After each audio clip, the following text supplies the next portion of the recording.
Oke, kita mulai saja kelasnya. Untuk materi hari ini tentang graf, sebetulnya saya juga bingung, karena setelah saya lihat materinya, itu mirip sekali dengan graf yang ada di struktur data. Jadi mungkin hari ini kelasnya tidak terlalu lama ya, jadi mungkin ada sebagian yang kita review dari materi graf di struktur data, mungkin ada juga yang, eee, baru kita temukan di matematika diskrit.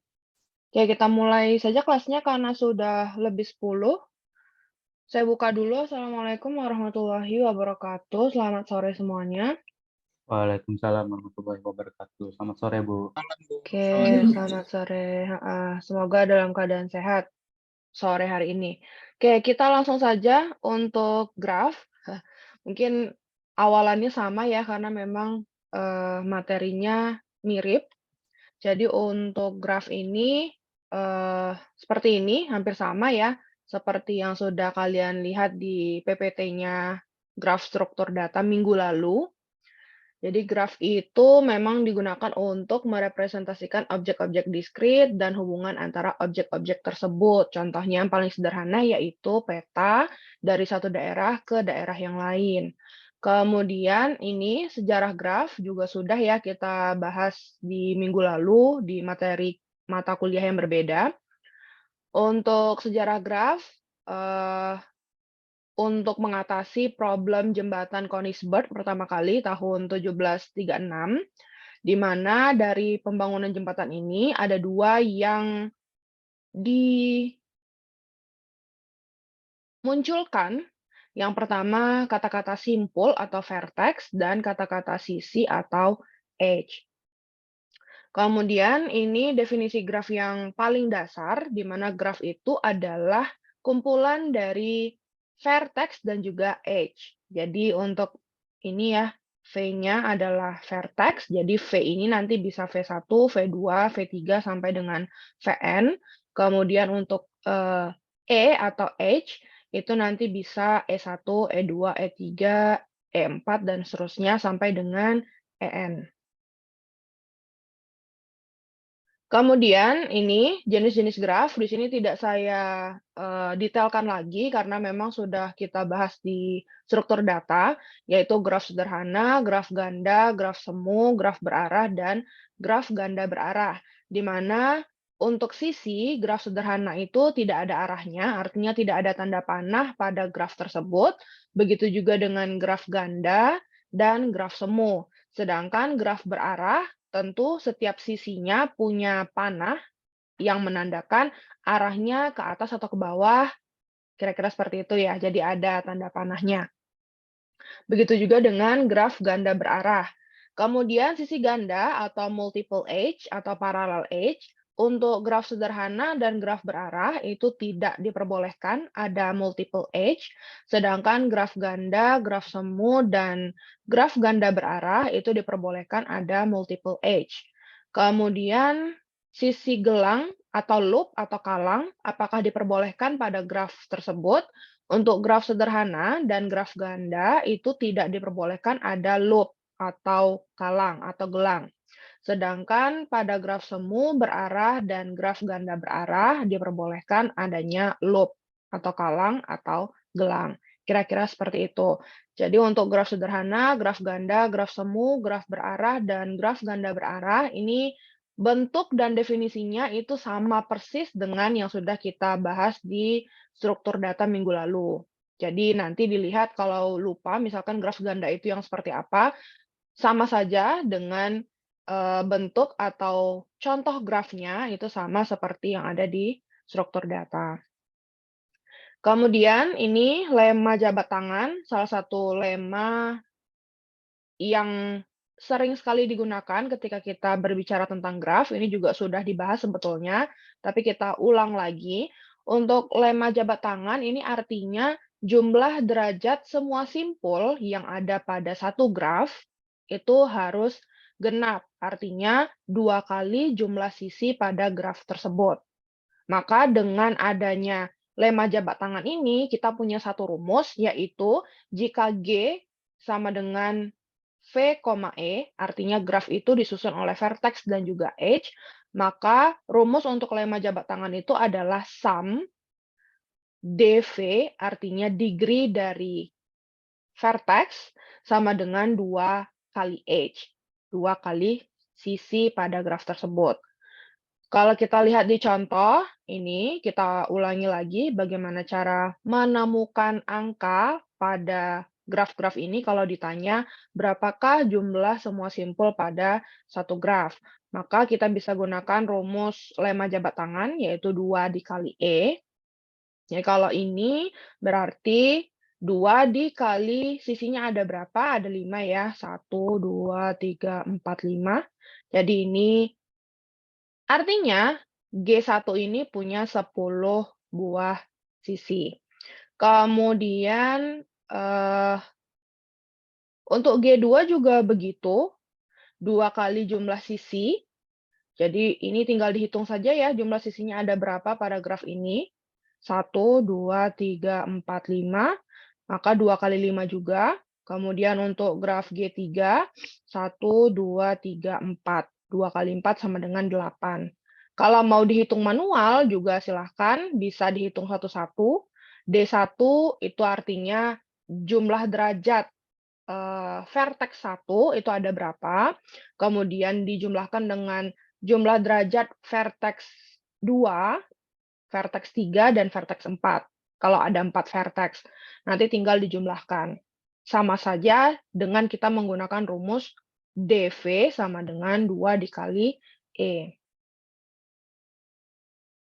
Kemudian, setelah kita tahu lemma jabat tangan, akibat dari lemma jabat tangan tersebut, kita kenal dengan nama corollary, artinya untuk sembarang graf G, di mana graf G itu disusun oleh vertex dan juga edge, banyaknya simpul berderajat ganjil akan selalu genap.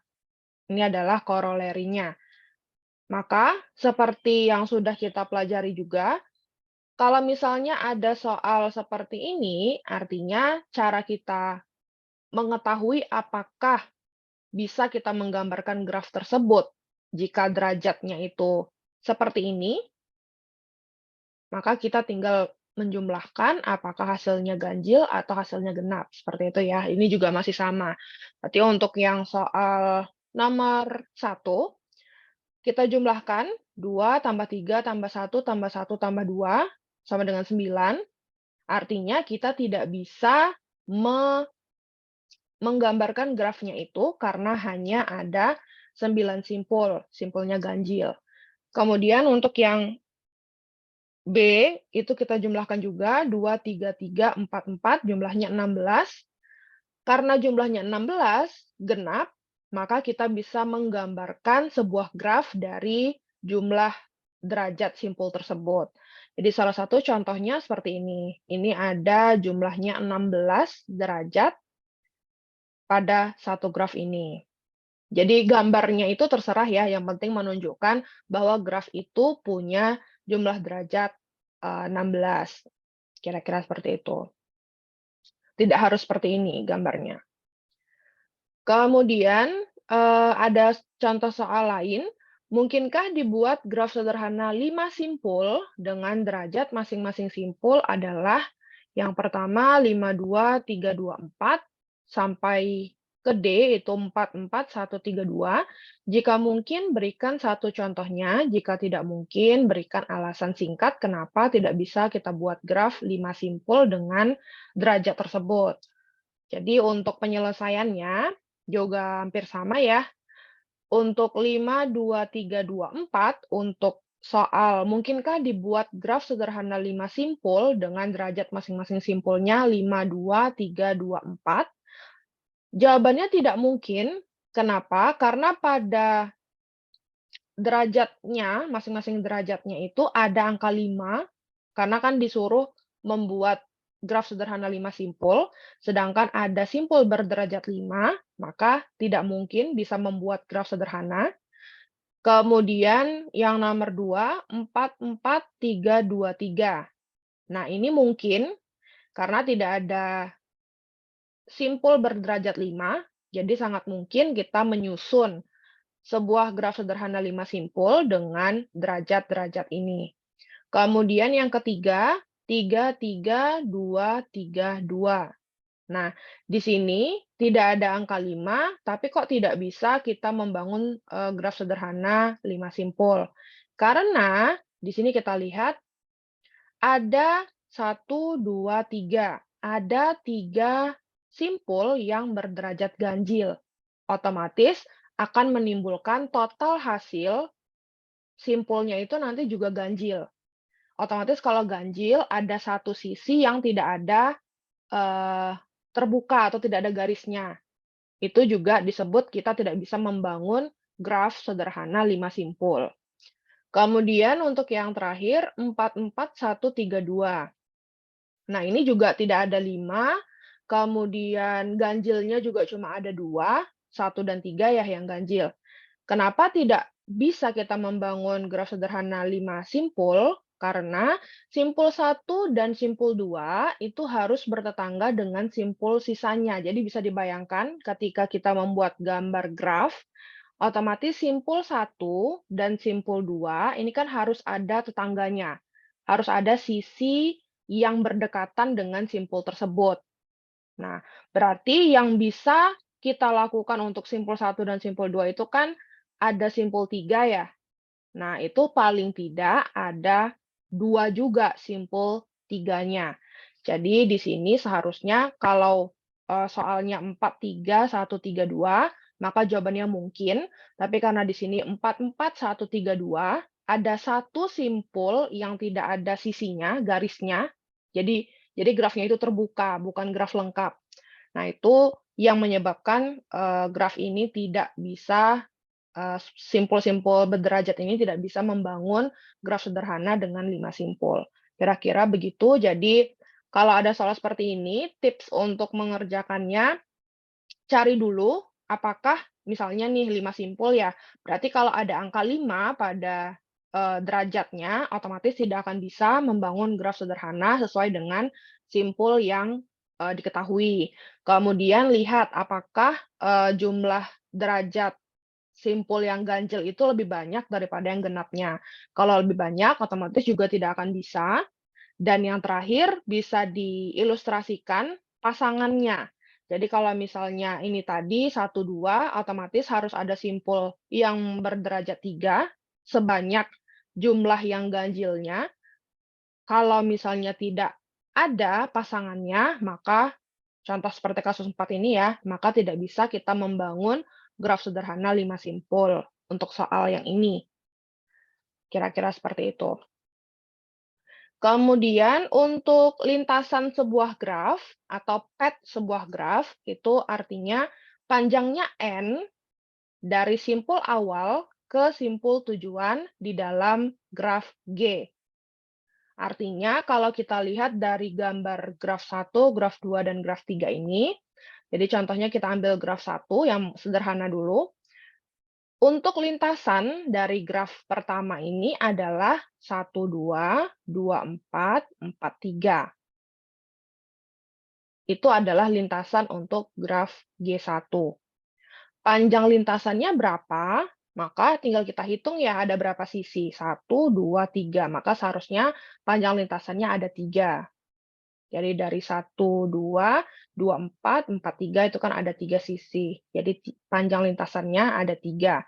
Atau kalau bingung, bisa setelah tahu lintasan graf ini apa, bisa tinggal dihitung ya ini 1, ini 2, ini 3.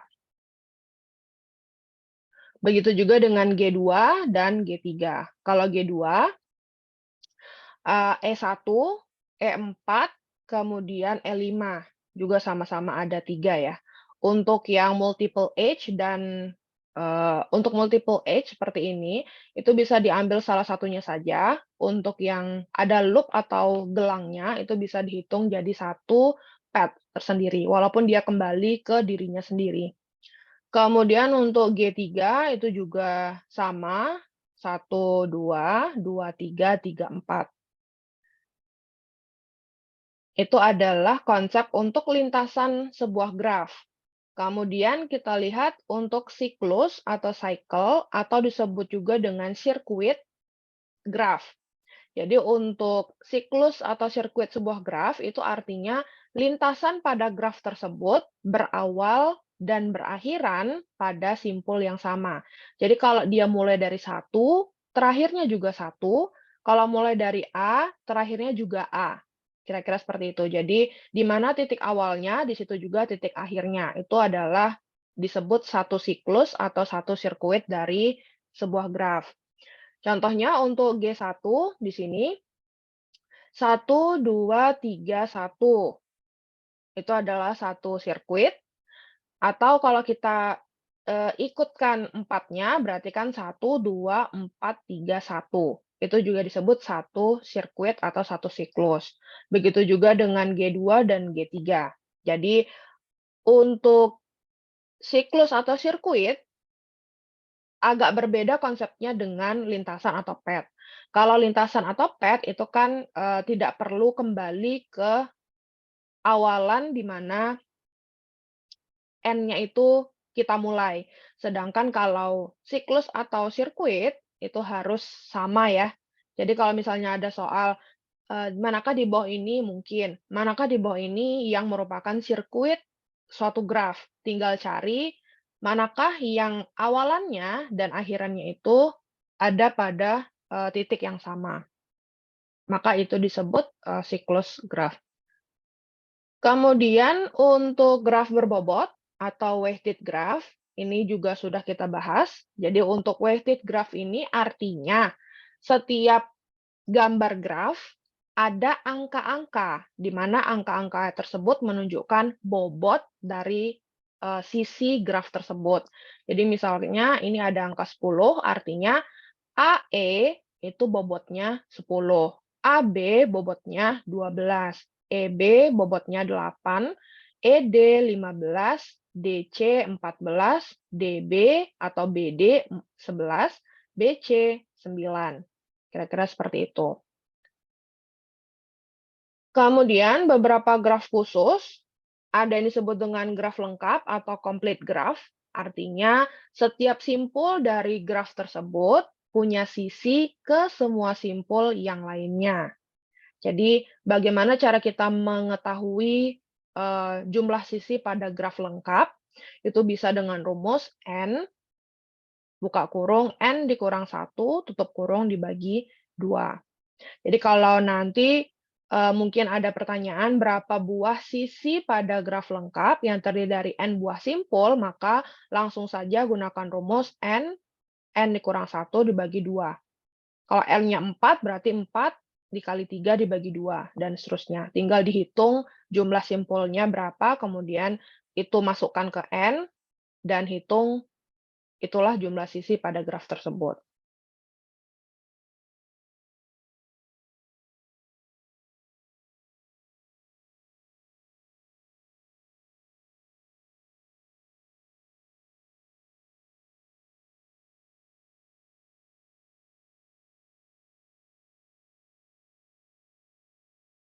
Kemudian, graf lingkaran. Kalau untuk graf lingkaran ini artinya graf sederhana yang setiap simpulnya itu berderajat 2.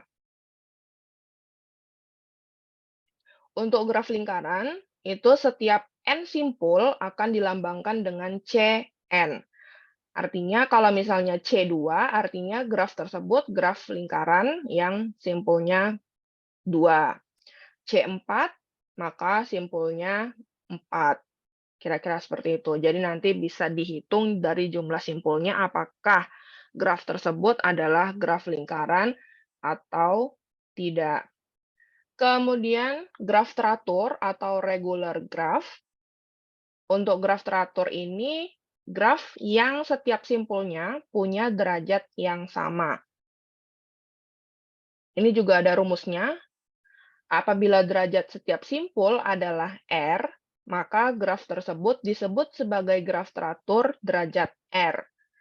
Untuk menghitung jumlah sisi pada graf tersebut adalah N dikali R dibagi 2.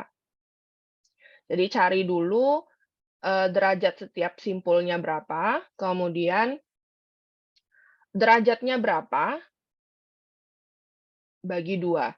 Dapatlah jumlah sisi pada graf tersebut. Contohnya seperti ini untuk graf teratur. Berapakah jumlah maksimum dan jumlah minimum simpul pada graf sederhana yang punya 16 buah sisi dan setiap simpul berderajat sama dan tiap simpul berderajat lebih besar sama dengan 4. Maka kalau seperti ini, gunakan rumus ini. N kali R bagi 2. Cara mencarinya, ini sudah kita bahas juga ya. Karena kita tahu jumlah sisi pada graf tersebut adalah, rumusnya E sama dengan NR dibagi 2, maka karena yang diminta adalah yang kita ketahui itu 16 buah sisi, dan tiap simpul berderajat besar sama dengan 4. Maka angka-angkanya otomatis N itu sama dengan 2E dibagi R. Jadi E-nya karena diketahui 16, jadi 2 dikali 16, kemudian dibagi R. Atau kalau misalnya mau langsung, bisa 2 dikali 16 dibagi 4. Karena kan kita tahu ada pertanyaan, tiap simpul berderajat besar sama dengan 4. Jadi boleh juga langsung ya, 32 dibagi 4 sama dengan 8. Kemudian kita bisa coba testing yang lainnya untuk R yang lain. Bisa kita coba untuk R yang 5, R6, dan seterusnya. Apakah mungkin untuk membuat graf sederhana yang sesuai dengan konsep graf teratur atau regular graph. Kita ambil contoh untuk R-nya 8. Untuk R-nya 8, 32 dibagi 8. Jawabannya 4. Tidak. Kemudian R sama dengan 16. Jawabannya 2, malah lebih kecil ya. 4 saja tidak bisa, apalagi 2. Maka satu-satunya jumlah simpul yang bisa dibuat adalah ketika R-nya 4 dan E-nya 16 adalah 8 buah. Itu sudah yang maksimum, sudah yang minimum. Kira-kira seperti itu. Jadi penggunaan rumus dari graf teratur ini itu tergantung dari permasalahannya. Pengujiannya juga seperti itu. Misalnya seperti ini tadi ya, ketika diminta tiap simpul berderajat besar sama dengan 4, maka kita bisa mencoba 4 dulu, kemudian 8, 16, dan seterusnya. Kalau ingin mencoba. Tapi ketika satu saja dicoba, misalkan tadi 8 sudah tidak bisa, maka otomatis biasanya yang lebih tinggi angka derajatnya, otomatis juga tidak bisa. Artinya, sudah itulah yang paling minimum dan yang paling maksimum. Kira-kira seperti itu. Cara untuk menjawab soal yang seperti ini. Kemudian graf bipartit, ini artinya konsep dari grafnya itu sama seperti konsep himpunan. Jadi kalau seperti ini kan himpunan ya. Jadi di sini ada V1, kita misalkan, di sini ada V2.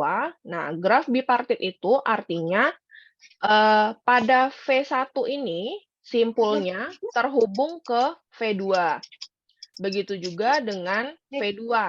Ada yang ke V1. Seperti itu untuk graf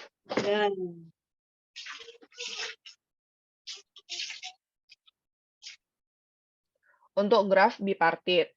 Nah, untuk graf bipartit contohnya seperti ini. Ini ya, kita bahas gambar yang ini dulu. Karena tadi konsepnya untuk bipartit itu adalah V1 dan V2, diibaratkan ada dua himpunan, maka dari gambar ini, itu bagaimana bentuk dari graf bipartitnya. Maka ini tinggal kita pecah menjadi dua, di mana misalkan untuk V1-nya itu adalah ABD, untuk V2-nya selain dari ABD. Atau bisa juga kalau mau membaginya berdasarkan bidangnya menjadi BGF untuk V1, untuk V2-nya selain dari BGF. Itu juga bisa. Jadi untuk graf bipartit memang kira-kira seperti itu. Jadi membagi graf itu menjadi dua himpunan terpisah yang saling berhubungan antara himpunan yang pertama dengan himpunan yang kedua. Kemudian ini juga demikian kalau mau kita buat menjadi graf bipartit, untuk graf persoalan utilitas K3,3 ini juga bisa kita buat untuk V1-nya itu H1, H2, H3, kemudian V2-nya adalah W, G, dan E. Untuk topologi bintang ini juga merupakan contoh dari graf bipartit karena bisa kita ambil untuk V1-nya mungkin yang di sebelah sini, yang di sebelah sininya adalah V2. Itu juga merupakan contoh dari satu graf dibagi menjadi dua himpunan yang saling berkaitan. Kemudian untuk representatif graf, yang pertama adalah adjacency matrix atau matriks ketetanggaan dari graf. Itu biasanya notasinya adalah A sama dengan AIJ, di mana nilai AIJ ini akan bernilai 1 jika simpul I dan simpul J pada satu graf itu bertetangga. Nilainya 0 jika I dan J itu tidak bertetangga. Artinya bertetangga dan tidak bertetangga itu seperti ini. Kita lihat contohnya. Untuk graf yang A dulu, yang G1. Nah, di sini contoh graf bertetangga dan tidak bertetangga. Contohnya 1 dan 1, nilainya 0. Kemudian 1, 2, ini bertetangga, nilainya 1. 1, 3 juga bertetangga, nilainya 1. 1, 4, ini tidak bertetangga, jadi nilainya 0. Begitu juga dengan 2, 2, 1 bertetangga, 2, 2 tidak ada sisi yang menyatakan mereka bertetangga, jadinya 0. Kemudian 2, 3 bertetangga, nilainya 1. 2, 4 juga bertetangga, maka nilainya juga 1. Begitu juga dengan 3, 3, 1 ada tetanggaan, 1 nilainya. Kemudian 3, 2 ada 1. 3, 3 tidak ada, 0. 3, 4 ada bertetanggaan, 1. 4, 1 tidak ada, 0. 4, 2 ada, 1. 4, 3 juga 1. 4, 4 tidak ada, nilainya 0 atau matriks ketetanggaannya itu adalah 0.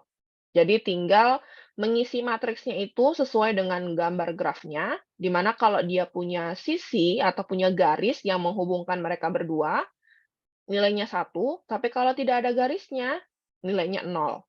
Intinya seperti itu. Begitu juga dengan graf G2 dan graf G3 atau gambar C. Untuk gambar C, karena ada tanda panahnya, maka bisa diikuti tanda panahnya. Misalkan ini 2, 3, otomatis ada nilainya 1, kemudian 3, 1, nilainya juga 1, 4, 3, nilainya juga 1, dan seterusnya. Jadi berdasarkan juga tanda panahnya.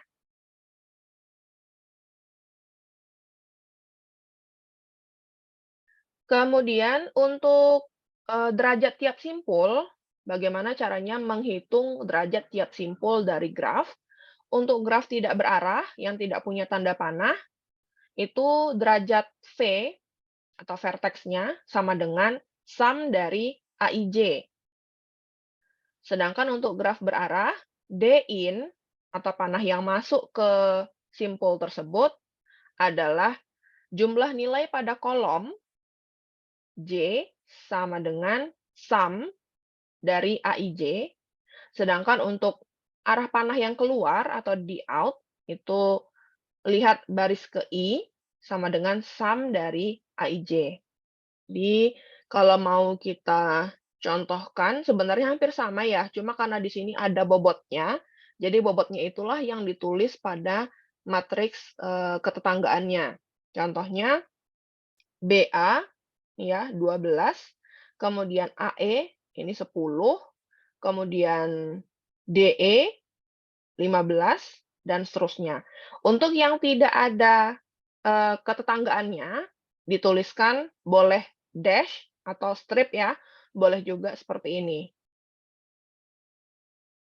Kira-kira seperti itu untuk menuliskan derajat tiap simpul, di mana hampir-hampir sama seperti bobot ya. Kemudian matriks bersisian atau insidensi matriks.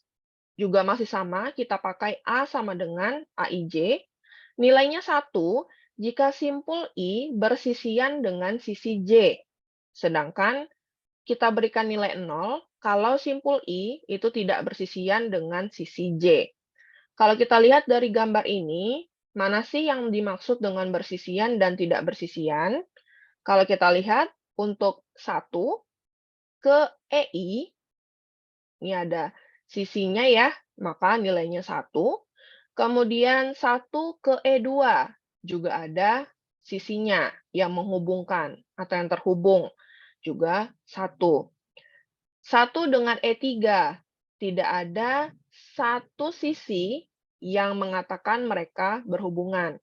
Maka 0, 1 E4, ada berdekatan, bersisian. Maka di sini 1, E5 tidak ada yang menunjukkan sisi atau garis penghubung antara 1 dengan E5, maka 0. Begitu seterusnya. Jadi prinsipnya hampir sama seperti ketetanggaan tadi. Hanya kalau ketetanggaan kan kita melihatnya dari eh, apakah ada garis yang menghubungkan 2 ke 3, seperti itu. Sedangkan untuk bersisian itu lebih ke apakah dari simpul ini dengan sisi ini itu ada kaitannya atau berdekatan letaknya atau tidak. Kira-kira seperti itu. Hanya beda sedikit konsep untuk menunjukkan bersisian dan ketetanggaan. Kemudian seperti ini, kalau diminta menuliskan adjacency list, artinya kita tunjukkan dulu kalau graf itu adalah saling bertetangga, adjacency matrix, kemudian buat ke dalam bentuk list, seperti ini. Ini sebetulnya hampir sama dengan ini. Ini bentuknya matriks, ini bentuknya list, itu saja. Jadi simpul 1, simpul tetangganya mana? 2 dan 3. Simpul 2, simpul tetangganya 1, 3, 4. Simpul 3, simpul tetangganya 1, 2, 4. Simpul 4, tetangganya 2 dan 3. Jadi hanya mengubah bentuk matriks ini menjadi bentuk tabel atau disebut list di sini untuk menunjukkan simpul tetangga dari sebuah simpul itu yang mana sih? Kira-kira seperti itu. Begitu juga dengan graf yang B dan graf yang C. Kemudian ini ada soal, diketahui matriks ketetanggaan atau adjacency matriks dari sebuah graf tidak berarah, gambarkan dua buah graf yang bersesuaian dengan matriks ini. Mungkin dicoba dulu, silakan dicoba dulu. Saya kasih waktu 5 menit, kira-kira bagaimana gambar dari graf ketika adjacency matriksnya itu seperti ini. Bebas ya, mau menamakannya 1, 2, 3, 4, 5, atau A, B, C, D, E.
Oke, semoga sudah ketemu ya gambar grafnya seperti apa.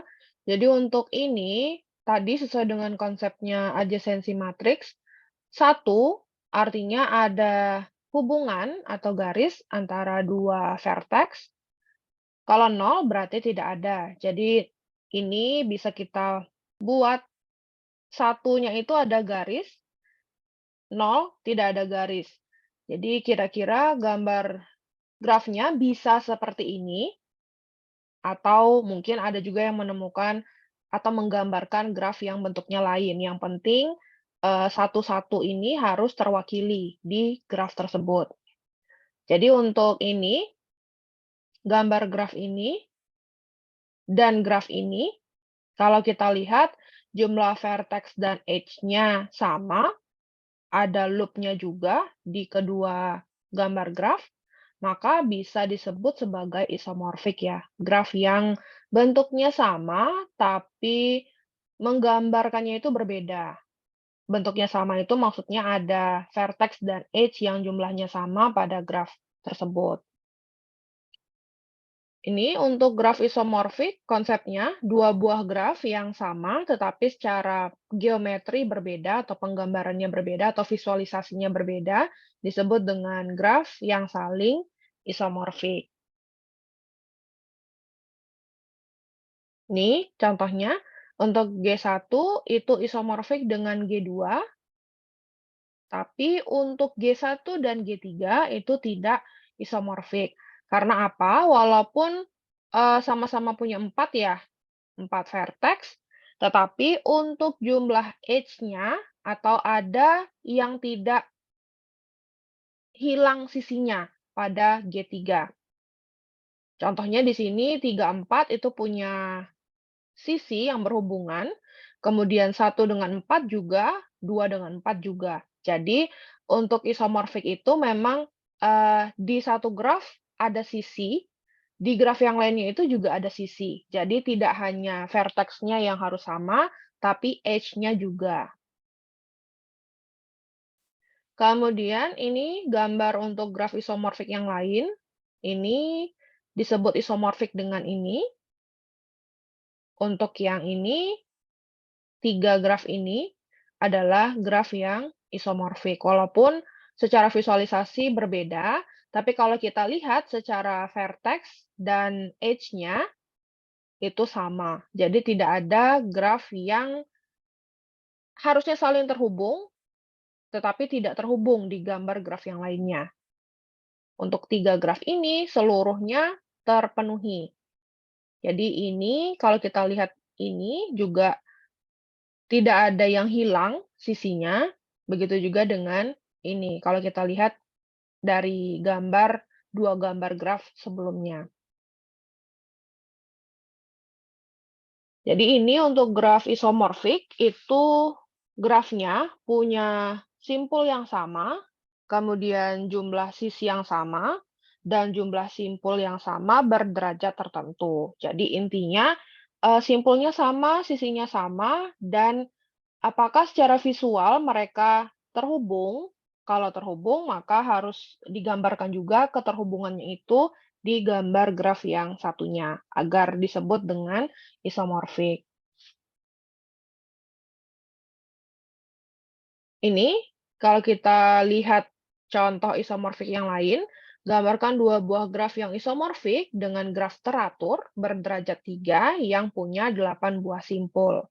Jadi derajatnya 3, 8 buah simpul, itu yang diketahui, maka tinggal kita, visualisasikan. Artinya kita buat ada 8 simpul dan berderajat 3, kemudian, kita buat salah satu gambar yang mewakili, 8 buah simpul dan berderajat 3 yang lainnya.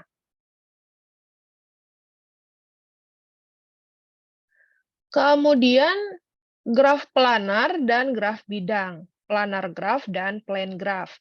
Nah, untuk graf planar dan graf bidang ini, itu maksudnya untuk graf planar dulu, artinya grafnya itu mungkin hampir sama seperti isomorfik, tapi yang perlu diperhatikan di sini adalah grafnya itu bisa digambarkan di bidang datar 2 dimensi saja ya di sini, bukan yang 3 dimensi, dengan sisi-sisi yang tidak saling memotong atau bersilangan.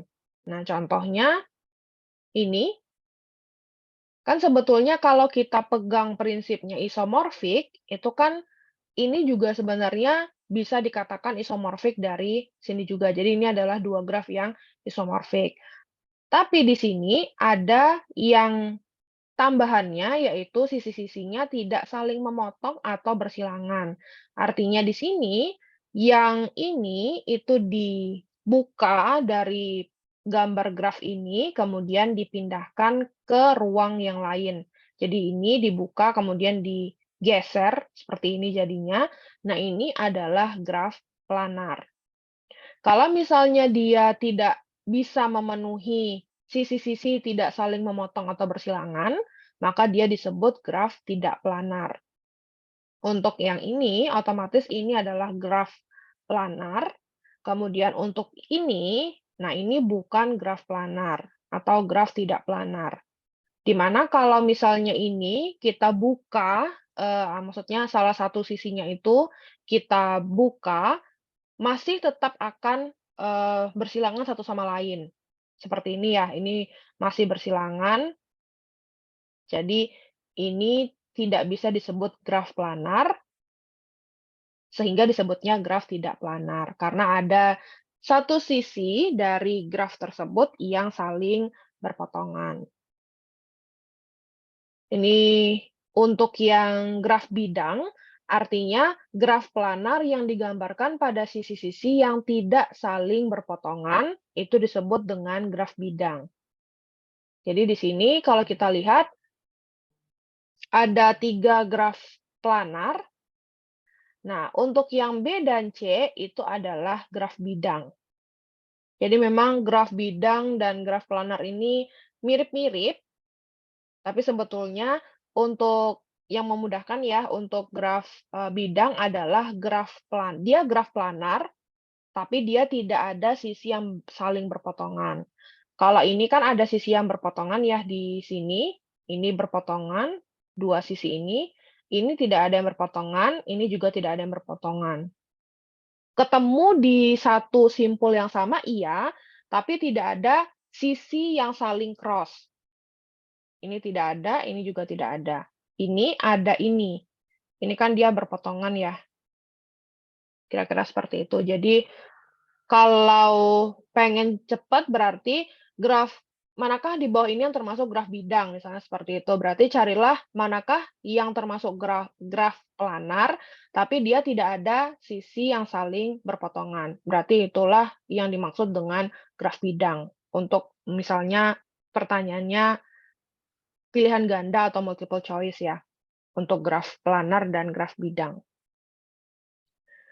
Kemudian untuk aplikasi implementatif dari graf planar, itu salah satunya persoalan utility problem atau persoalan utilitas.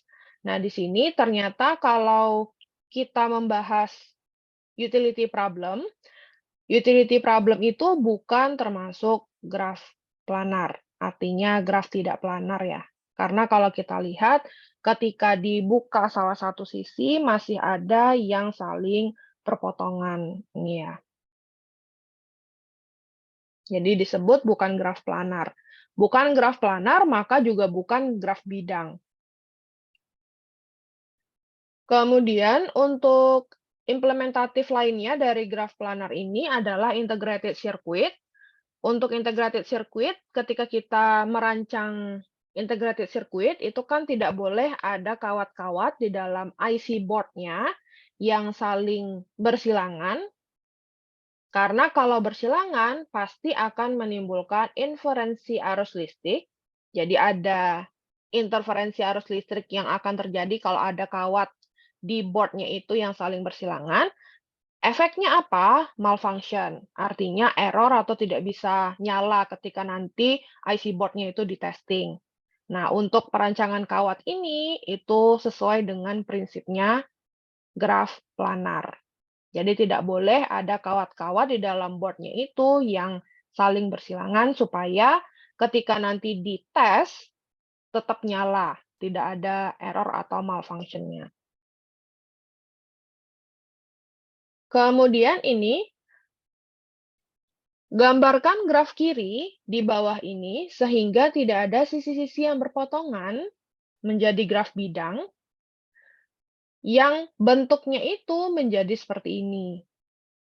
Jadi ketika di kiri, seperti ini, disuruh untuk mengubah menjadi graf bidang akan seperti ini. Jadi tidak ada sisi-sisi yang saling berpotongan. Nah, maka ini memang,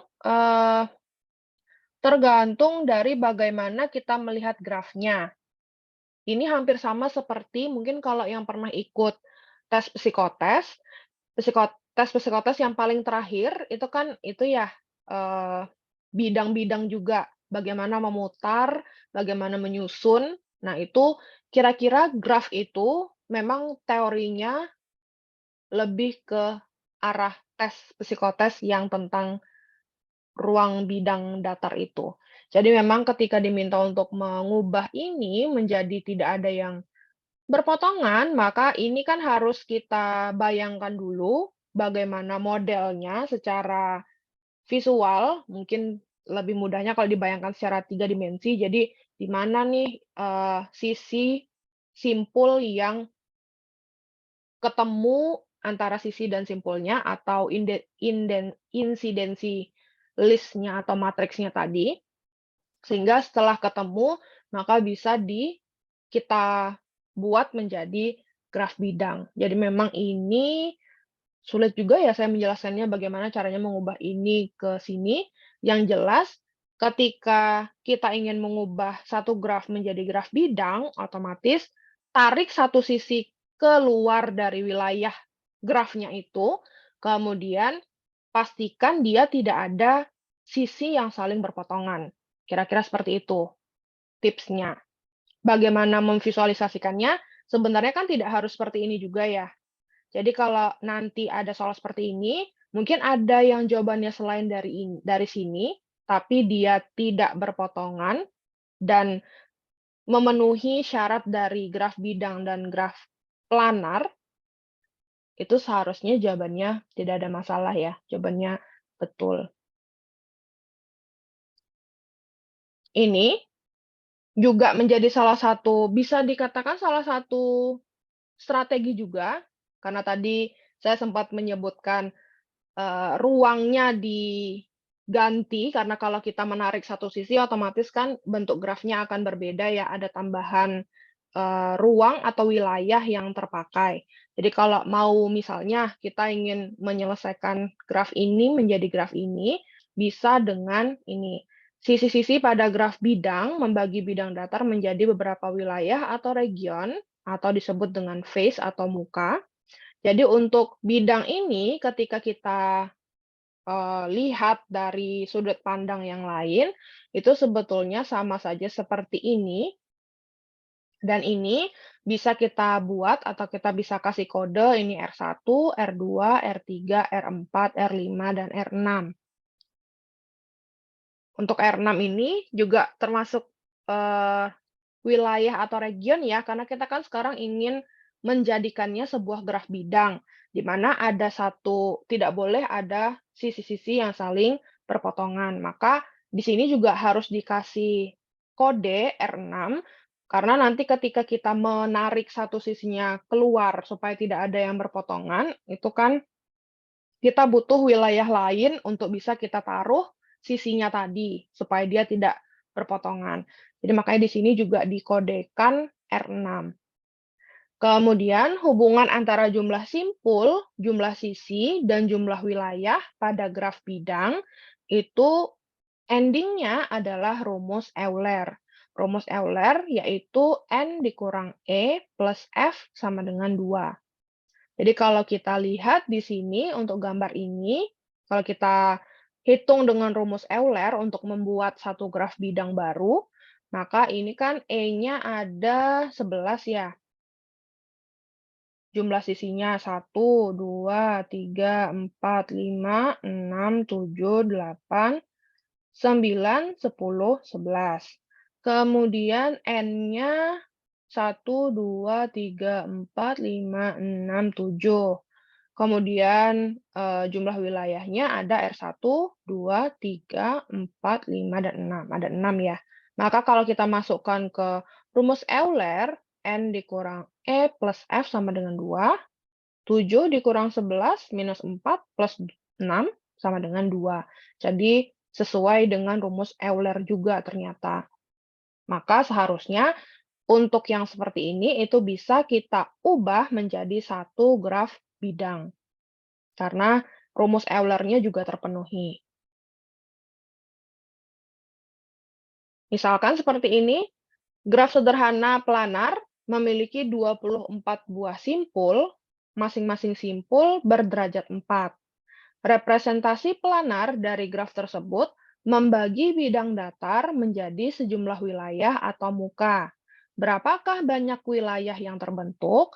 Maka kalau dari soal seperti ini, kita kan bisa tahu ya, kalau ada kata-kata wilayah, kemudian graf sederhana planar, itu kita sedang membicarakan graf bidang, di mana graf bidang itu ada rumus tadi, rumus Euler.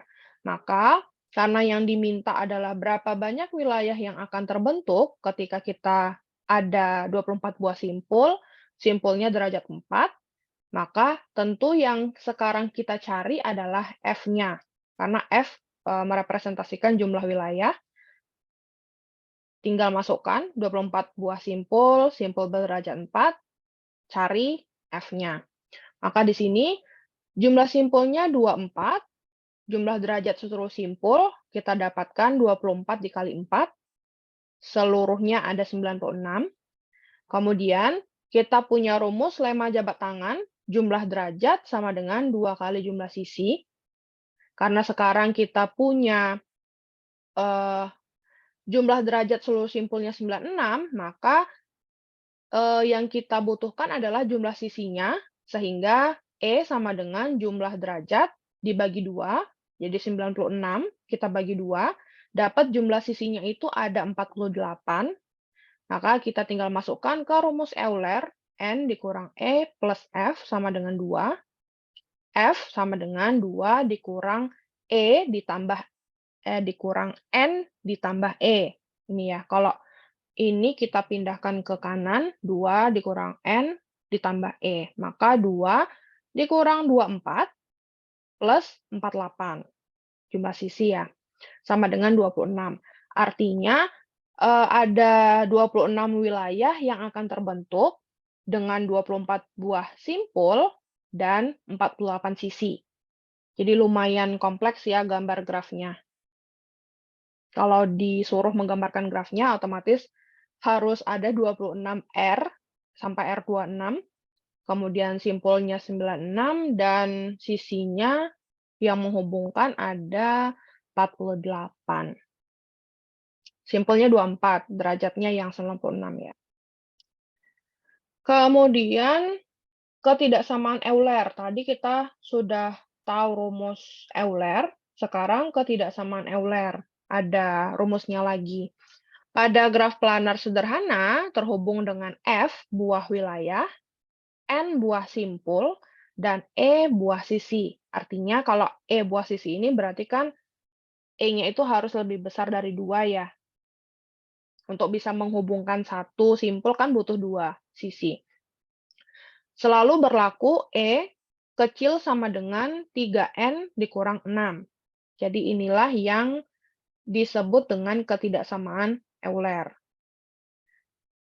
Kalau kita lihat contohnya, misalkan pada ini, K4, graf K4, ada N-nya ada 4, kemudian E-nya ada 6, ya, 1, 2, 3, 4, 5, 6. Maka apakah memenuhi ketidaksamaan Euler? Maka kita tes pakai rumus ini, E kecil sama dengan 3N dikurang 6. Jawabannya 3 dikali 4, 12 dikurang 6. Harusnya 6 sama dengan 6 ya. Maka K4 atau graf K4 ini adalah graf planar. Kalau kita lihat K5, N-nya ada 5, 1, 2, 3, 4, 5. Kemudian E-nya ada 10, hitung sisinya, ada 10. Kemudian kita lihat E kecil sama dengan 3N dikurang 6. Tadi kita punya E 10, N-nya 5. Di sini 3 kali 5, 15, dikurang 6, 9. Maka 10 besar sama dengan 9.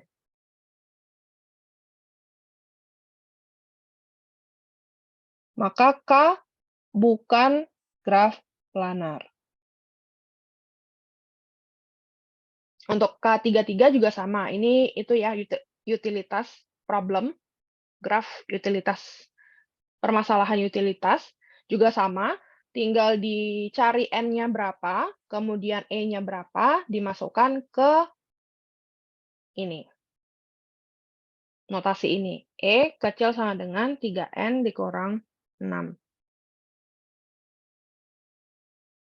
Kemudian teorema Kuratowski. Nah, untuk teorema Kuratowski ini adalah teorema yang digunakan untuk mengetahui keplanaran suatu graf.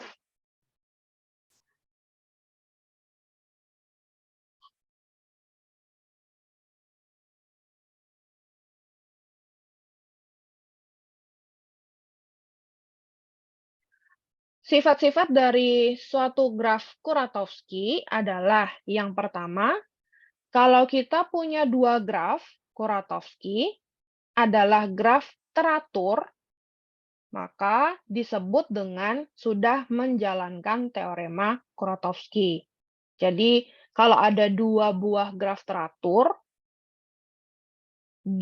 dinamakan juga graf Kuratowski dua-duanya, maka ini ya termasuk dengan konsep teorema Kuratowski juga. Kemudian untuk sifat yang kedua, kedua graf Kuratowski adalah graf tidak planar. Artinya ada sisi yang saling berhubungan. Kemudian yang ketiga, penghapusan sisi atau simpul dari graf Kuratowski, graf teratur dan tidak planar tadi, menyebabkan menjadi graf planar. Jadi kalau dihapus satu sisi atau satu simpul, grafnya yang awalnya tidak planar akan menjadi planar. Kemudian yang keempat, graf Kuratowski adalah graf tidak planar dengan jumlah simpul minimum. Dan graf Kuratowski yang kedua adalah graf tidak planar dengan jumlah sisi minimum. Ini adalah sifat-sifat dari graf Kuratowski, di mana kita memutuskan dia graf Kuratowski itu setelah kita memenuhi teorema Kuratowski untuk menentukan apakah graf tersebut planar atau tidak. Nah, di sini teoremanya, graf G bersifat planar jika dan hanya jika tidak mengandung upagraf yang isomorfik. Upagraf itu bagian dari grafnya ya. Kalau kita buka grafnya, kita susun upagrafnya. Di struktur data sudah kita bahas. Dengan salah satu graf Kuratowski atau homeomorfik dengan salah satu dari keduanya. Nah, contohnya seperti ini. Untuk G1, G2, dan G3, ini adalah graf yang homeomorfik. Karena kalau kita ambil upagrafnya, ini ya, upagrafnya misalkan ini juga masih ada, ini juga masih ada. Artinya dia adalah, tiga ini adalah graf yang homeomorfik. Walaupun ini bentuknya beda, ini. Tapi ada bagian atau upagraf dari graf G1 ini yang ada di G2 dan juga ada di G3. Itu artinya dia homeomorfik. Nah, ini contoh soalnya tentang teorema Kuratowski. Perlihatkan dengan tema Kuratowski bahwa graf Petersen, ini disebut graf Petersen, tidak planar. Jadi dia meminta buktikan dengan teorema bahwa graf ini bukan graf planar. Maka caranya kalau ada soal seperti ini, bisa kita buktikan sesuai dengan sifat grafnya atau dengan teoremanya langsung. Ada 2 cara ya. Boleh dengan cara yang ini, jadi kita temukan upagrafnya dulu, kemudian kita lihat apakah dia homeomorphic atau tidak, baru kita bisa tahu dia itu tidak planar atau planar. Atau kita bisa pakai yang sifat graf, jadi ditelusuri satu-satu. Apakah graf teratur, apakah graf tidak planar, kalau kita hapus salah satu sisi atau simpulnya itu apakah jadi graf planar atau yang keempat. Yang pertama, jumlah simpul minimum, yang kedua jumlah sisinya yang minimum. Jadi bisa salah satu dari 2 cara itu digunakan untuk membuktikan. Nah, untuk di sini yang kita coba jawab, teorema Kuratowski, graf Petersen tidak planar. Kita coba dengan cara teoremanya, menjawab dengan teoremanya. Jadi, untuk ini kan soalnya, ini adalah graf Petersen-nya. Kemudian, kita cari upagraf dari graf Petersen tersebut. Sini, upagrafnya adalah ini. Kemudian, apakah G1 upagrafnya itu bisa atau punya homeomorphic? Ternyata punya. Jadi, untuk yang upagraf awalnya seperti ini, ya, yang ini yang diambil, yang sisi yang bengkoknya, kemudian ketika sisinya ini diluruskan, maksudnya ditarik garis lurus satu sisi, itu ternyata bentuknya seperti ini. Ini kan sebenarnya hampir sama, hanya saja ini dia ada sisi yang lengkungnya ini lurus. Padahal ini sebenarnya kan mirip ya, cuma tidak 100% mirip. Jadi G1 dan G2 ini adalah saling homeomorphic. Maka untuk graf G1 dan G2 ini sudah terbukti ya dari teorema Kuratowski-nya. Kemudian kalau mau dibuktikan lagi, bisa kita pakai utilitas problem graf. Ini kan sudah jelas tidak graf planar ya. Kalau misalnya sama antara graf homeomorphic-nya ini dengan graf utilitas problem yang sudah jelas tidak planar, maka jawabannya graf tersebut pasti tidak planar. Jadi, karena ini kita lihat G2 dengan utilitas problem graf ini ternyata isomorfik, maka otomatis graf Petersen ini adalah sebuah graf yang tidak planar. Kira-kira seperti itu. Kalau mau dibuktikan sampai sini juga silahkan, tapi kalau hanya sampai sini juga silahkan, karena sebetulnya kan sampai di sini saja juga sudah menjawab atau menunjukkan teorema Kuratowski-nya. Kemudian lintasan dan sirkuit Euler. Lintasan Euler adalah lintasan yang melalui masing-masing sisi di dalam graf tepat satu kali. Sedangkan sirkuit Euler adalah sirkuit yang melewati masing-masing sisi tepat satu kali. Nah, di sini lintasan dan sirkuit ini konsepnya sama dengan lintasan dan sirkuit yang di depan tadi, yang di slide-slide awal tadi. Lintasan graf, sirkuit graf. Hanya saja di sini kita menambahkan Euler, ya tadi sudah juga kita dengar ya beberapa kata-kata Euler. Nah, lintasan Euler itu lintasan yang melalui masing-masing sisi tepat satu kali di dalam graf. Sirkuit Euler adalah sirkuit yang juga melewati masing-masing sisi tepat satu kali. Graf yang punya sirkuit Euler disebut graf Euler. Graf yang punya lintasan Euler disebut dengan semi Euler. Jadi yang punya sirkuit graf Euler, yang punya lintasan itu semi Euler. Contohnya seperti ini. Kalau kita lihat graf yang A,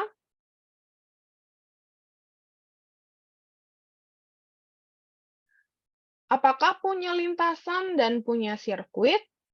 Graf A itu punya lintasan, tapi tidak punya sirkuit ya, karena ini hilang, tidak lengkap grafnya.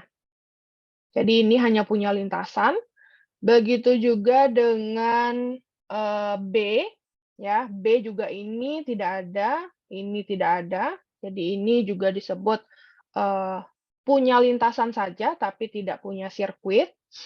Jadi A dan B ini adalah graf semi-Euler. Kemudian C ini punya sirkuit, ya, punya sirkuit dari sini iya. Kemudian yang D, mmm, iya ini juga lengkap dari A ke A, ini juga dari satu ke satu, bisa balik dari satu ke satu. Ini juga lengkap, berarti yang C ini disebut dengan graf Euler sesuai dengan, eee, formal definisinya. Kemudian E yang E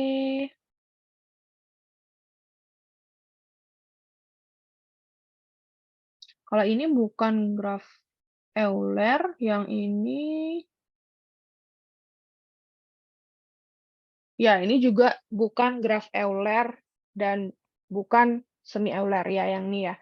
Bukan graf semi-Euler atau graf Euler. Karena tidak ketika dijalankan, kan kita tahu dia punya lintasan Euler dan sirkuit Euler adalah ketika kalau lintasannya itu bisa melalui masing-masing sisi di dalam graf tepat satu kali, sedangkan sirkuit yang melewati masing-masing sisi itu juga tepat satu kali. Artinya, ketika kita punya graf, apakah dia punya lintasan atau sirkuit, kita lihat grafnya, kemudian kita coba untuk, eee, kayak mensimulasi grafnya. Apakah dia itu bisa kembali ke masing-masing sisinya itu atau tidak, sesuai dengan konsep dari lintasan dan sirkuit. Kalau kita lihat untuk yang A, kan kalau kita mulai dari 3, 3, 1, 2, kemudian 3, 4, 1. Kalau disebut sirkuit kan harus kembali ke 3 lagi. Nah, sementara tadi 3 sudah dilewati, maka tidak bisa balik lagi ya, maka tidak punya sirkuit. Artinya hanya ada lintasan saja, maka disebut semi-Euler.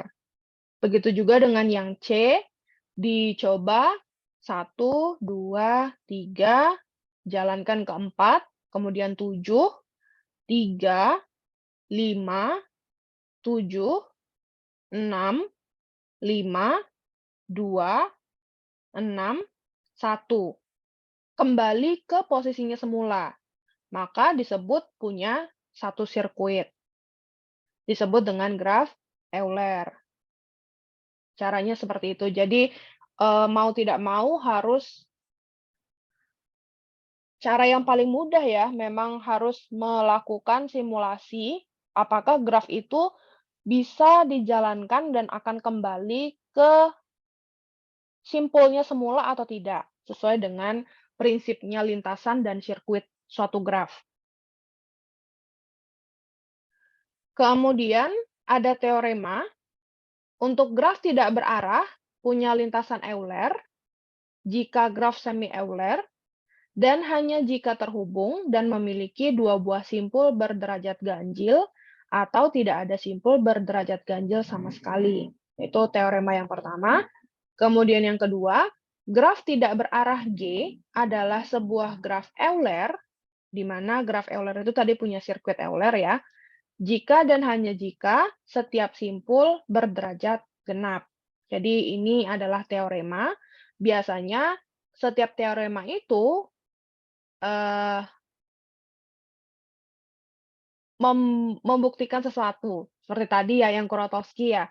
Jadi kalau misalnya bertentangan dengan teorema, biasanya, ada yang salah di graf tersebut. Misalkan, kalau teorema ini kita jalankan ke sebuah graf, jadi kalau kita lihat graf tidak berarah, G itu graf Euler, artinya dia punya sirkuit Euler, simpulnya berderajat genap. Nah, nanti ketika ada graf yang G graf Euler dan simpulnya itu berderajat ganjil, maka biasanya, menyalahi dari teoremanya.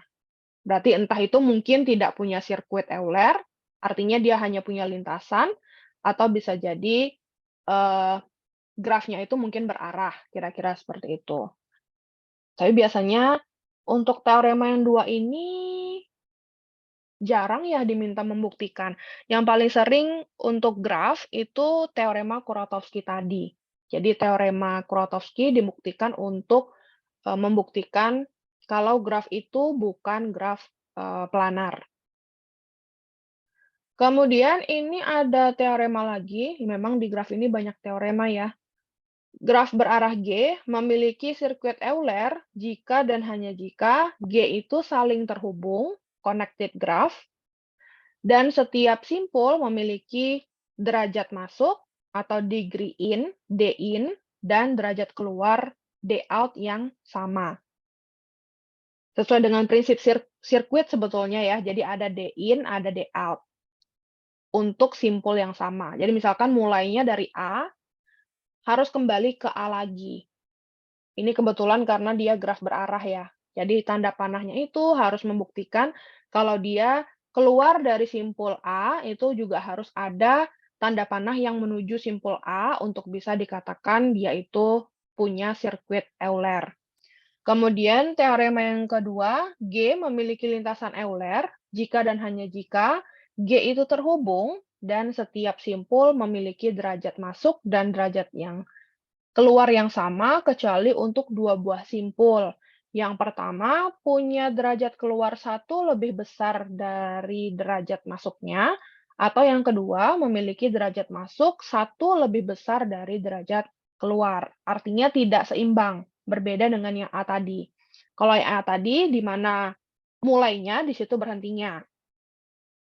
Tapi untuk yang B, disebut dia punya lintasan kalau yang pertama punya derajat keluar 1 lebih besar, artinya kalau si derajat masuknya sebuah simpul itu ada 1, untuk derajat keluarnya di simpul lain itu ada 2. Begitu juga dengan kalau yang derajat masuknya itu ada 2, maka derajat keluarnya ada 1, kira-kira seperti itu. Nah, ini contohnya. Ini graf berarah Euler, tinggal dijalankan sesuai dengan arah tanda panahnya, ya dari A ke G, kemudian ke C, kemudian ke B, kemudian ke G, eee, kemudian ke E, kemudian D, F, A. Di sini ya berhentinya ya. Walaupun sebetulnya di sini juga tanda panahnya kan harusnya ke sebelah sini ya. Tapi karena setelah G ini harus jalan, harus kita simulasikan, maka ya kalau tidak ke A, pasti ke E. Karena tadi A sudah kita lewati di awal ya, di awal simulasi, maka G ini otomatis dia ke E, bukan ke A lagi. Karena kalau ke A lagi, otomatis, A-nya ini tidak jadi simpul penutup atau simpul terakhir. Kemudian untuk yang B, graf berarah semi-Euler,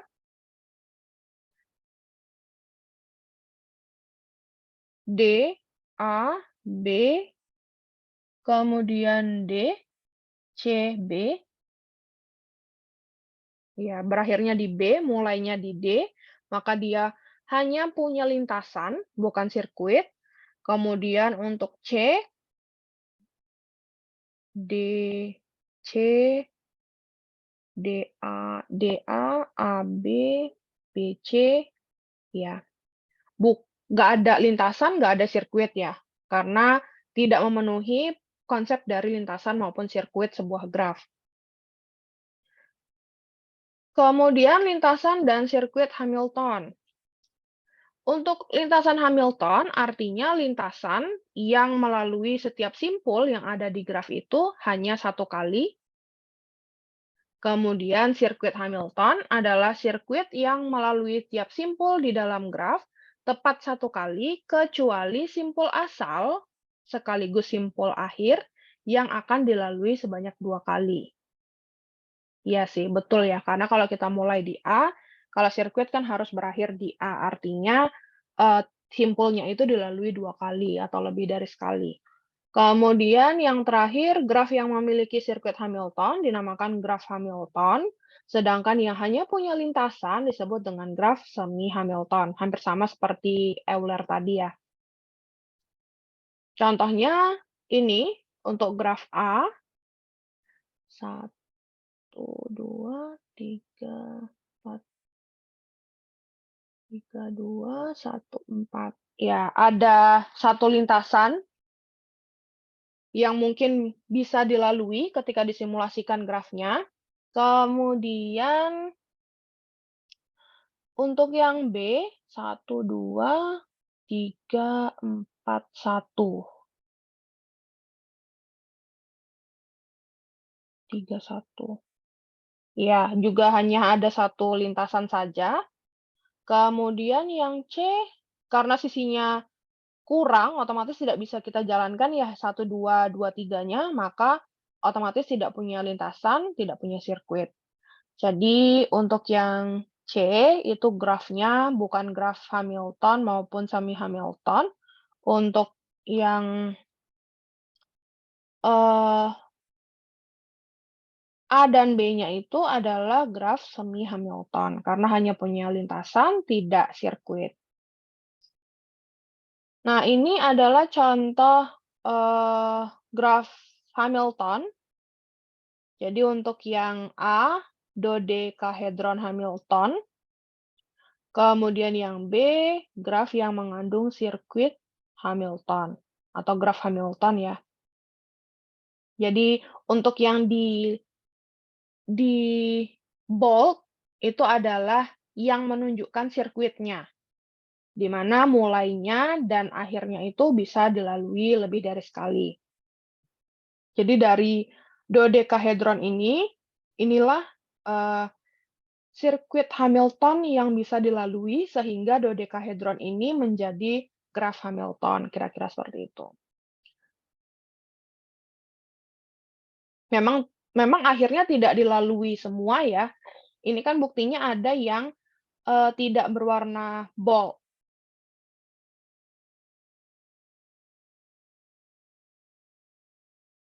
Karena syarat dari Hamilton kan hanya boleh setiap simpulnya itu dilewati sekali, artinya tidak boleh ada yang dilewati 2 kali untuk bisa menuju ke simpul lewat sisi yang lainnya.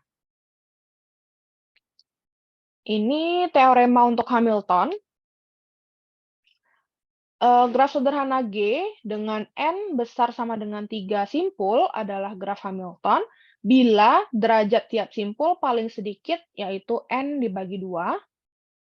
Artinya ada, degree atau derajat vertex-nya itu besar sama dengan N dibagi 2 untuk setiap simpul V di dalam graf tersebut.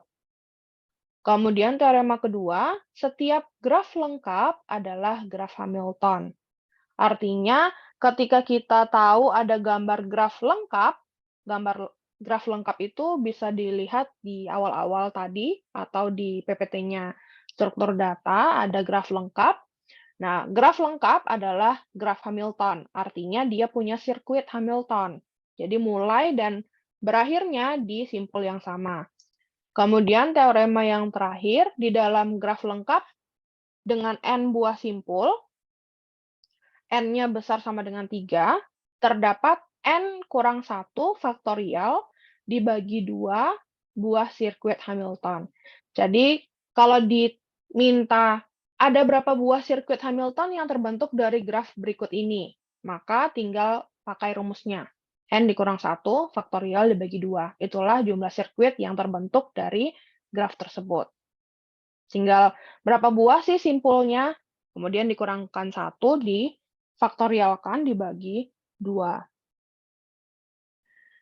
Kemudian, masih ada satu teorema lagi. Di dalam graf lengkap, G dengan N buah simpul, N-nya besar sama dengan 3, dan N-nya itu ganjil, terdapat N kurang 1 dibagi 2 sirkuit Hamilton yang saling lepas, atau tidak ada sisi yang beririsan. Jika N simpulnya tadi genap, N-nya besar sama dengan 4, maka di dalam graf tersebut ada N dikurang 2 dibagi 2 buah sirkuit Hamilton yang lepas. Oke, jadi di sini yang perlu diperhatikan, ketika N-nya atau jumlah simpulnya itu besar sama dengan 3, jumlah N-nya ganjil, maka sirkuit Hamiltonnya ini sejumlah ini rumusnya. Tapi kalau misalkan dia genap, jumlah simpulnya harus lebih besar sama dengan 4, kemudian kita bisa dapatkan sirkuit Hamiltonnya itu N dikurang 2 dibagi 2. Itu ya, perbedaan antara simpul ganjil dan simpul genapnya dari satu buah graf lengkap. Contohnya seperti ini, untuk Hamilton, 9 anggota sebuah klub akan bertemu setiap hari untuk makan siang pada sebuah meja bundar. Mereka memutuskan duduk sedemikian sehingga setiap anggota mempunyai tetangga duduk yang berbeda pada setiap kali makan siang. Berapa hari pengaturan tersebut bisa dilaksanakan? Nah, di sini kita bisa lihat ada 9 anggota sebuah klub, maka di sini 9 itu adalah ganjil, dan 9 itu besar sama dengan 3, maka pakailah rumus N dikurang 1 dibagi 2. Maka 9 dikurang 1 dibagi 2. Dapatlah 4. Maka jumlah pengaturan tempat duduk untuk anggota klub ini setiap makan siang bisa diatur sebanyak 4 hari pengaturan. Jadi bentuknya kalau kita gambarkan akan seperti ini. Ya, diatur, nanti untuk makan siang berikutnya diatur, makan siang berikutnya diatur, diatur. Jadi ada 4 hari untuk 9 orang klub tersebut, di meja bundar itu bisa diatur. Kemudian ini tambahan lain-lain untuk konsep graf. Beberapa graf bisa mengandung sirkuit Euler dan sirkuit Hamilton sekaligus, mengandung sirkuit Euler tetapi tidak mengandung sirkuit Hamilton, dan sebagainya. Jadi untuk lintasan dan sirkuit Euler, serta lintasan dan sirkuit Hamilton, di dalam satu graf itu bisa ada dua-duanya. Jadi ada sirkuit Euler, ada sirkuit Hamilton, sesuai dengan konsepnya masing-masing. Tapi bisa juga ada sirkuit Eulernya, tapi tidak ada sirkuit Hamilton. Ada lintasan Euler, tidak ada lintasan Hamilton, dan seterusnya. Jadi tidak harus ada dua-duanya, antara Euler dan Hamilton. Bisa ada, bisa salah satunya saja yang ada. Kemudian, ini contohnya. Nah, ini adalah graf Hamilton, karena ini graf lengkap ya. Graf lengkap tadi pasti disebut dengan graf Hamilton, artinya punya sirkuit Hamilton. Kemudian kalau kita lihat dari konsepnya graf Euler tadi, graf Euler yang punya sirkuit Euler, maka nanti ketika ada gambar graf ini, bisa dicoba simulasikan apakah termasuk atau memenuhi konsepnya graf Hamilton dan graf Euler, artinya punya sirkuit Hamilton dan sirkuit Euler atau tidak. Kemudian yang B, karena ini jelas ya, ininya tidak ada atau kurang, maka ini termasuk graf Hamilton karena bisa dilewati satu kali untuk setiap simpul, sedangkan untuk Euler tidak.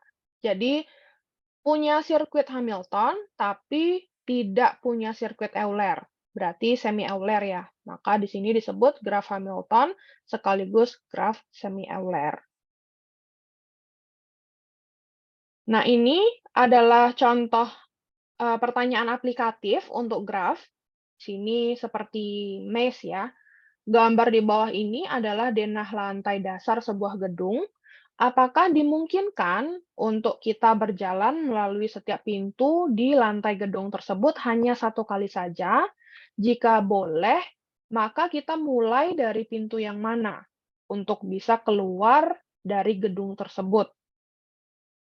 Ini adalah contoh pertanyaan aplikatif dari teori graf. Kira-kira seperti apa? Silakan coba di brainstorming dulu, penyelesaiannya kira-kira seperti apa untuk pertanyaan seperti ini? Pakai teori Kuratowski kah, atau Hamilton kah, atau Euler?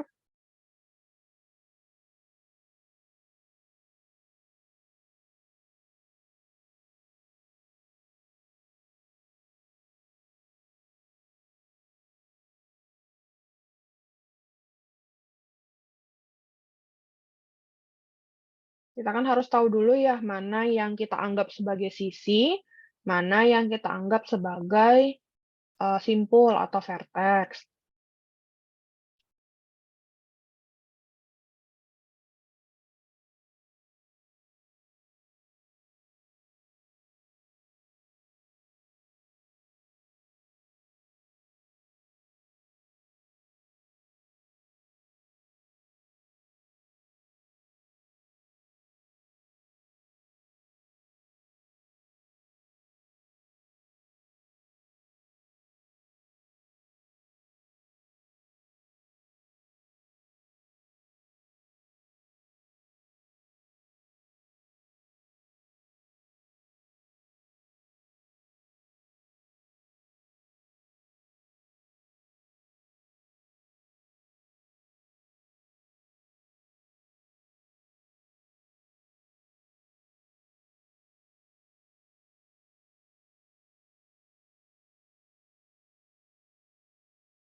Oke, ada yang sudah kebayang kira-kira seperti apa?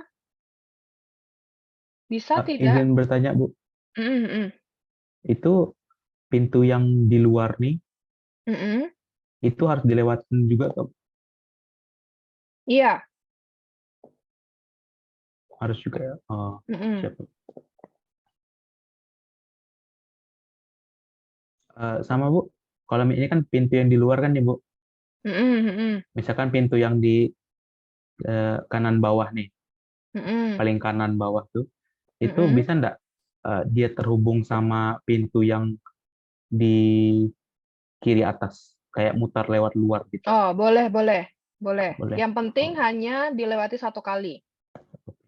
siap Bu.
Oke, kita bahas ya, kita coba diskusi.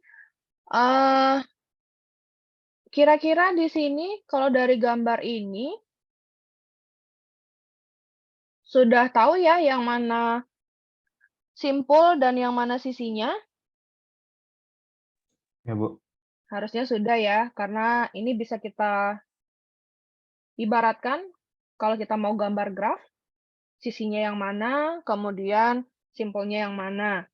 Kemudian, eee, kita harus tahu dulu, ini kira-kira grafnya simpul berderajat berapa?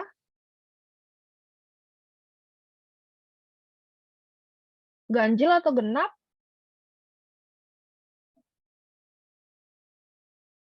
Ada dua-duanya ya. Ada yang genap, ada yang ganjil. Boleh kita kasih kode untuk memudahkan. Misalkan ini 1, ini 2, ini 3, 4, 5, 6. Berarti kalau kita kasih kode 1, 2, 3, 4, 5, 6 berarti, eee, untuk yang ganjil itu simpul 1 dan 6, sisanya 2, 2 itu genap, ada 2, 3 juga ada 2, 4 ada 2, 5 ada 4. Berarti 1 itu ada 3, 6 juga ada 3, berarti selebihnya genap. Simpul 1, simpul 6 itu derajatnya ganjil karena ada 3 ya, 3 3 ini. Yang lainnya genap, ini juga ada 3, lainnya genap. Kemudian sesuai dengan soalnya, itu kan setiap pintu hanya boleh kita lewati satu kali, tapi tidak diminta untuk masuk dan keluarnya itu harus di tempat yang sama. Misalnya kita mulai dari satu kan, masuk dari satu, keluarnya kan tidak harus dari satu juga. Berarti dari konsep ini, sisinya hanya boleh satu kali, kemudian tidak harus kembali ke tempat asalnya, simpul asal simpul asal, berarti konsepnya itu menggunakan lintasan Euler, iya atau tidak? Sesuai dengan konsepnya tadi, lintasan dan sirkuit Euler. Untuk lintasan Euler kan tidak harus kembali ke titik di mana dia mulai, misalnya A, tidak harus kembali ke A, kemudian melewati satu kali saja, ya lintasan Euler ya. kita punya simpul 1 dan 6 ganjil, selebihnya genap, dan lintasan Euler. Maka kalau kita ilustrasikan, otomatis bisa ya, satu pintu itu bisa dilewati sekali.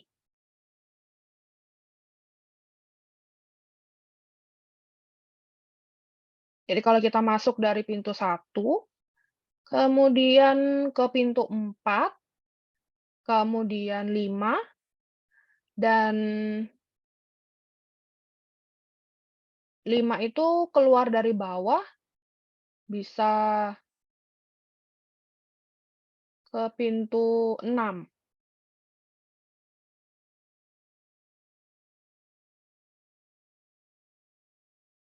Kita lihat pembahasannya.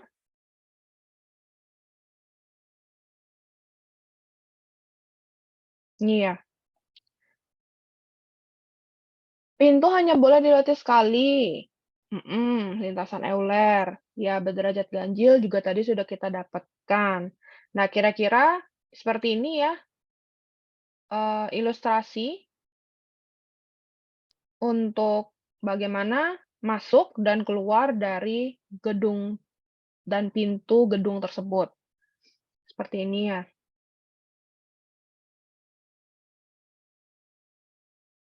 Jadi, gambar gedung tadi bisa kita ibaratkan menjadi satu buah graf dengan lintasan Euler. Ada 2 simpul yang derajatnya ganjil, ditunjukkan dengan pintunya ya, ada 3.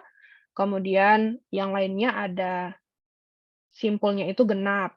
Jadi ada yang 2 pintu, ada yang 4. Untuk yang simpul kelima kan ada 4 pintu, yang lainnya 2.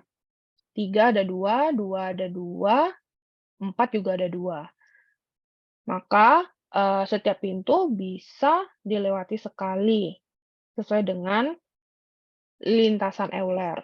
Kira-kira seperti itu. Ini penyelesaiannya. Tapi biasanya mungkin ini agak susah ya kalau mau dijadikan soal kuis atau UAS, karena pembahasannya kan harus dalam bentuk kata-kata ya. Selain dari setelah kita ketemu ini, itu kan untuk membuktikan dia bisa masuk dan keluar dari satu pintu yang berbeda, itu kan harus dalam kata-kata. Ya, kira-kira seperti ini penyelesaiannya untuk soal ini. Jadi intinya ini adalah salah satu soal aplikatif yang bisa kita bayangkan ketika menyelesaikannya itu adalah sebuah graf. Kira-kira seperti itu. Nah, untuk minggu depan kita masuk ke tree. Nah, semoga tidak banyak overlap lagi ya, seperti materi graf ini di struktur data, karena struktur data kan juga sudah kita bahas ya, mungkin 3 minggu sebelumnya tentang tree. Ya kan, kita lihat dulu minggu depan tree-nya ini untuk yang matematika diskrit, skopnya sampai di mana. Untuk minggu ini tidak ada latihan atau tidak ada tugas, jadi bebas ya.